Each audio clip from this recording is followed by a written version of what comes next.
Welcome to Societal Shapers, a podcast by PL Kadila, the place to get inspired, find your purpose and courage, and get tools to become the next female leader, creating real results and meaningful changes.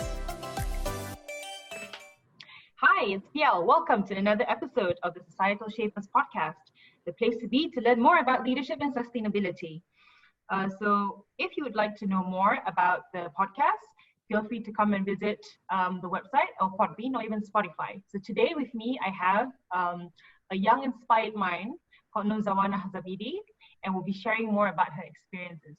So Zawanah, tell me a bit more about your personal background, family, and how you ended up studying biosciences, particularly in the area of virology. Yeah. Hi, Pial. Thank you for having me here. I'm really nervous and excited to be here. I'm very honored. So to start off, I was born in KL, but at the age of 3, my father had to transfer his work. So we actually moved as a family to Los Angeles. We stayed there for about 5 years, and then we came back. We came back to Malaysia. I went into local schools, and then at the age of 16, my dad got another offer. So we moved to Osaka, Japan, and then we stayed there for about 4 years. I completed my high school and my pre-U qualifications there. And then I came back to Malaysia, did my bachelor's degree in Medical Biosciences and Biotechnology in Monash, Malaysia. So that was about 4 years. And then I continued with my honors degree, and now I'm in my PhD program. I'm in my final year in virology. So my interest in virology was, I guess it mainly revolves around my family. So a lot of my relatives, they were raised as doctors. The parents were a doctor, the cousins became a doctor. And then, seeing my grandfather get ill and, having some relatives that were sick, it made me question like why or how. So that made me interested in public health in general, as well as infectious diseases. That's a really interesting background you have there. So do you speak any Japanese? We did learn it, but unfortunately I haven't been having people that I can practice with, so it is it's getting rusty. Do you not watch like Japanese dramas, like the Korean series? Do they have they do, but I'm not a big fan of it. I'm okay with talking in Japanese. Sometimes I text some of my friends, but it's very low key and not as fluent as I would like it to be. Oh, that's lovely. But still, the fact that you've managed to get all this exposure while growing up, that's really, really amazing. Yeah. So tell us a bit more about, how have these experiences shaped your outlook of life? It's definitely, it's not necessarily a third culture vibe. I definitely feel Malaysian at heart, but I get the experience of being in an international community and seeing how they think, and then seeing how the people here think, and taking the good and, just eliminating the bad, but basically just keeping in note all the strengths that all of these countries that I've been raised in. So in America, it was a local school that I attended. So I saw like how they raised, young students to think for themselves. And then in Japan, it was an international school. So all of those, different cultures coming together and understanding each other. So that it definitely helped me understand, it helped me open up more to people's perspectives rather than just sticking to my own. That's interesting. Yeah. So there was one part which you mentioned, which is, you're Malaysian at heart, despite traveling abroad, experiencing these different countries. So where does that Malaysian at heart come from? Do you reckon it's, from the environment from your parents, or did it come after when you actually came back to Malaysia? I think it came back, it came back after, when in Japan, and then I was doing my pre-U qualification, so we were looking at potential universities to go to, and then I kind of thought to myself, look, I haven't been in Malaysia for quite a long time, and I think it's time to get to know what my people are like, and then that's when I came back. Thankfully, my parents have, throughout once in a while, even when in Japan, we would make sure that, our culture was being conveyed to other people. So even when it came to expression of art, I made sure to show the traditional dance and whatnot. So it's the beauty of the culture, which I really like. And I don't think I want it to just be, thrown away like that. Yeah, yeah. So I Yeah. love that. I love that you still have that, Malaysian by origin, Yeah. and importing, other culture into your own perspectives, and then exporting, the Malaysian culture and heritage. So when did you start realizing your passion for education, and why education? Yeah. So it was somewhere around my third year of bachelor's degree. We were sitting in a lecture hall, and then I got called out by a lecturer.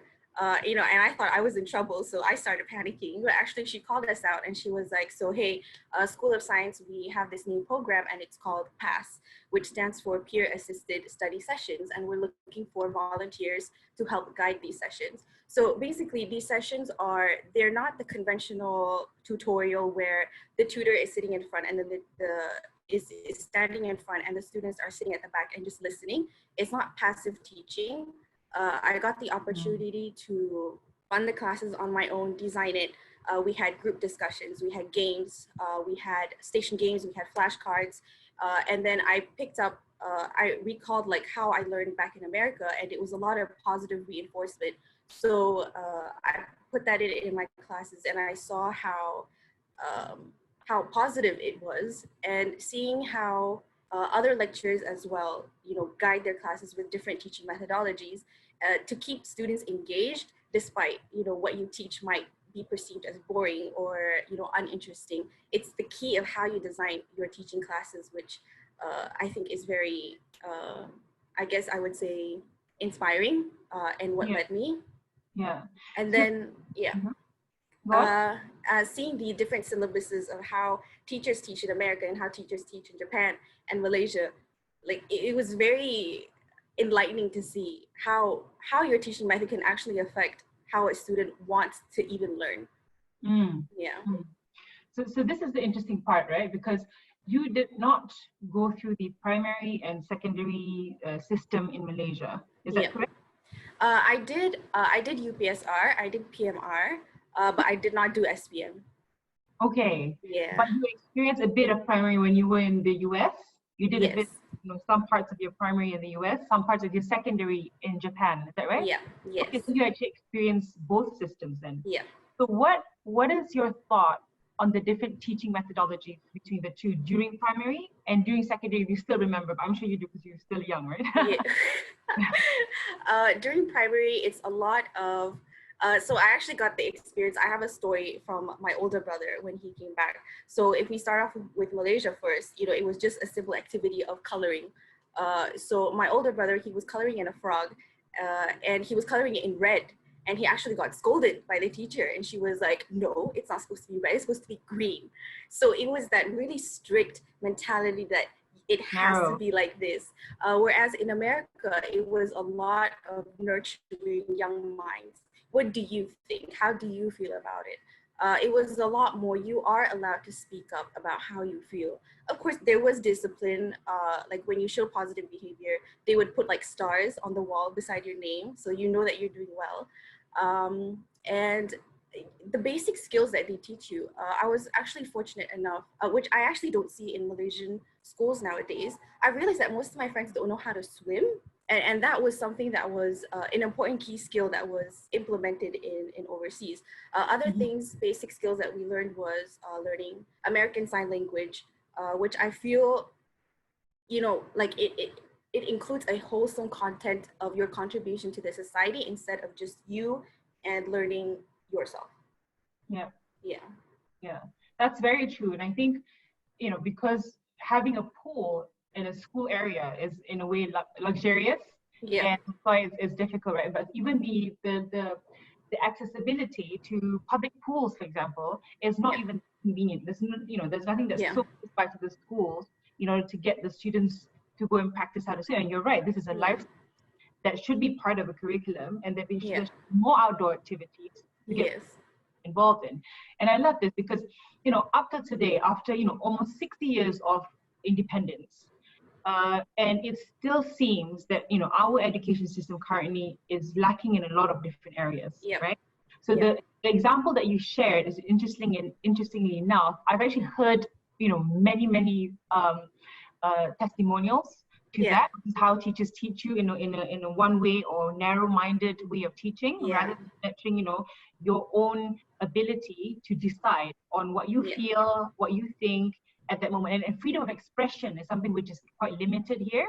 And being exposed to the different curriculums and to the different teachings in different countries is something which I feel a lot more of younger people should hear, and they should question, and not just question, but they should also put this across, So for example, if someone who is in secondary school or at university or public university has listened to this podcast, they should really try and propose some of these teaching methodologies into their students, right? And propose it to their lectures to see how can we engage students in different ways, and to embed certain, methodologies from abroad to make it even a more enriching, engaging study system. I felt that even during my time, it was, but luckily enough at that time that we were not the gadget generation, right? So we didn't have all the distraction. So we had a lot more of time to play outdoors. So I think that was the one time which allowed us to build our critical thinking skills.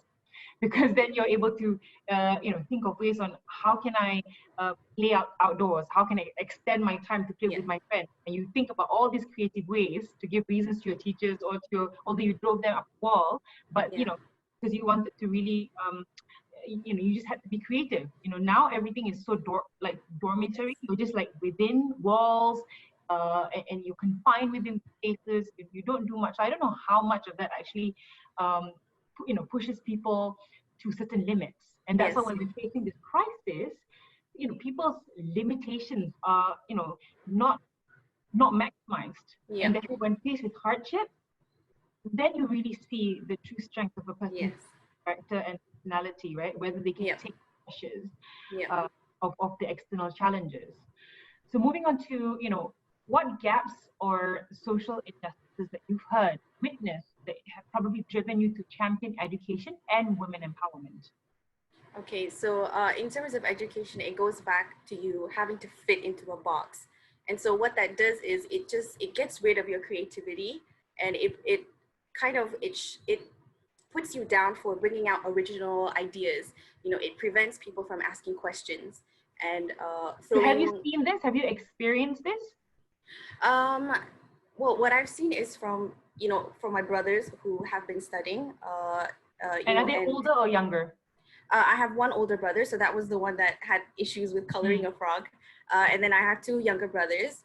So the youngest brother, he's 17 years old right now. But I would say that their education system is much better in terms of they're now instilling the love for STEM fields. So all the science, mathematics, and all the science streams. So they have like robotic club. That was something that I never got exposed to. And this is local public school? This is a local boarding school. So that is where, you question, okay, how about local public schools? Do they get this exposure as well? So just the idea that you have to fit into a box is what really bothers me, because I feel like everybody has their own gifts that they can bring to the table. So why don't you find that out and polish it so that they can fulfill their own contribution?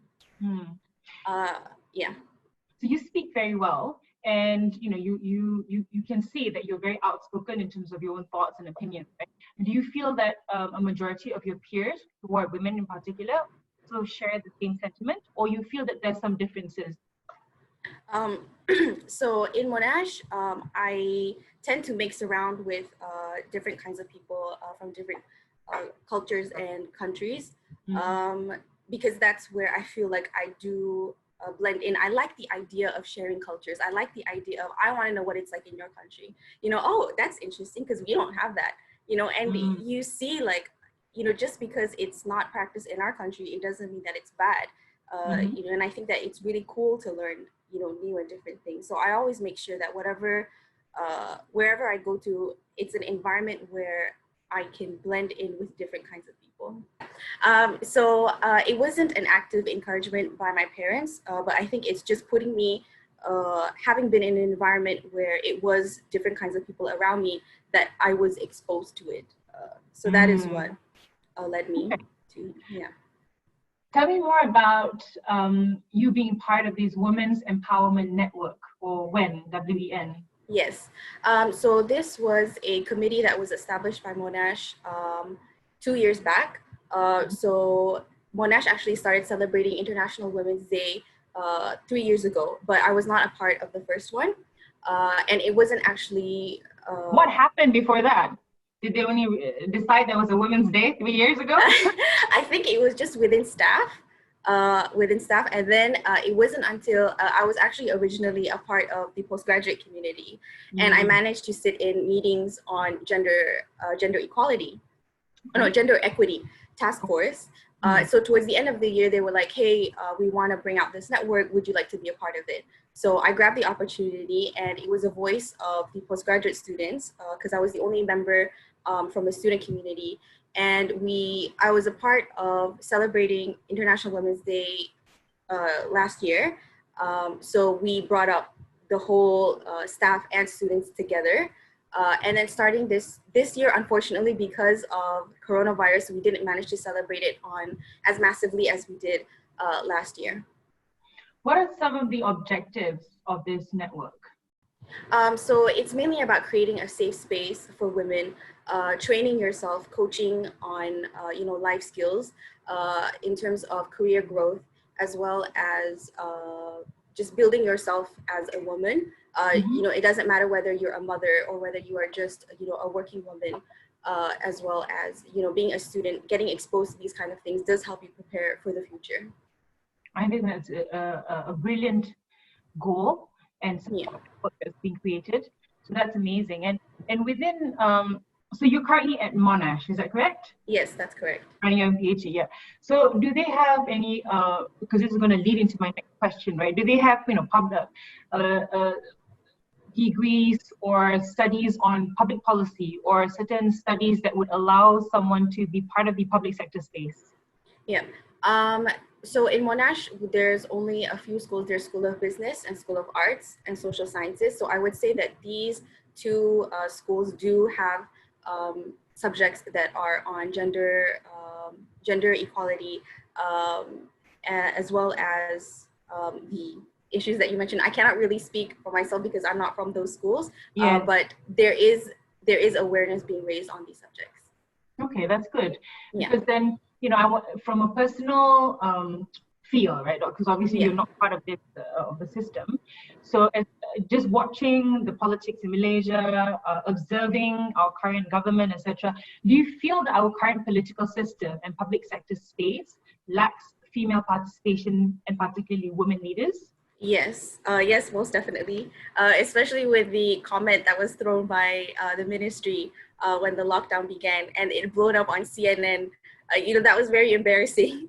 The representation of women in the ministries itself is very little, and I would have hoped to see more. And also women more in the upper ranking positions, because we do have something to bring to the table. And right now, it's the mindset is still sticking to the old standards that a woman should be like this and a woman should be like that. And if she doesn't, then she has failed as a woman. I do think that it is getting better because smaller communities are stepping up. Back on International Women's Day this year, there was actually a march in KL outside of Sogo Mall. So I think the awareness is there, but it will take time for us to see it becoming where we want it to be. Yeah, so I wanted to bring you back to what you mentioned, right? So the perception of women, especially in this country, is still like you have to fit a certain mold, right? Yeah. Yes. And so do you, as a young Muslim Malay woman, feel that pressure either, from your own direct family members or even externally, right? Yes. There is, if I were to share my personal experience, I have gotten comments from people about how I should not be taking too long on my studies because otherwise I'm not going to get married. I've also gotten comments on, because they were asking me whether I was doing a master's or a PhD and how long it was going to take. And then they said, why are you using your time on this? You might as well just get married. So, this was coming from men and women. So and close friends / family members.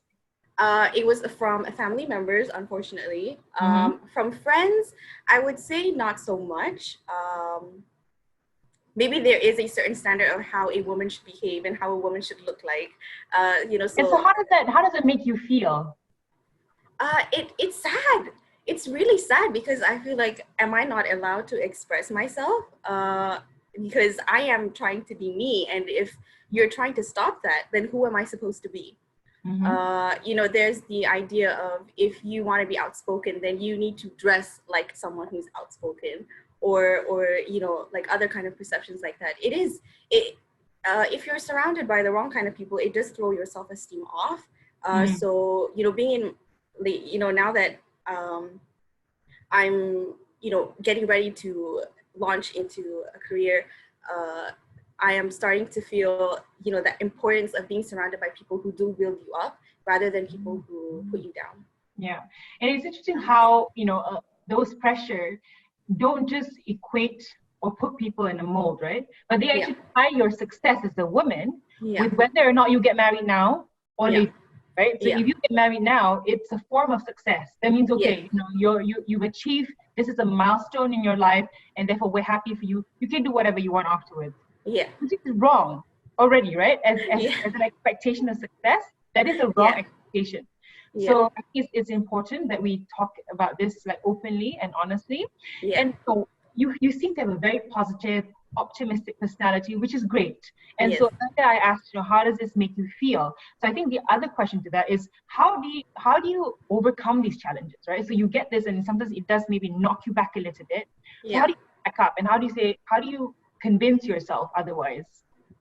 I think just it sounds easy, but it's not that easy to do. But finding yourself and finding what your purpose is. Why am I here? What do I believe in? What are my principles? So finding that, and then also finding people who support you in that, or people who share the same ambitions and dreams, is really important. Because otherwise you're just gonna stay alone in that little box, and no one's ever gonna find out what you are and what you can give. Yeah, I love that, because it just goes to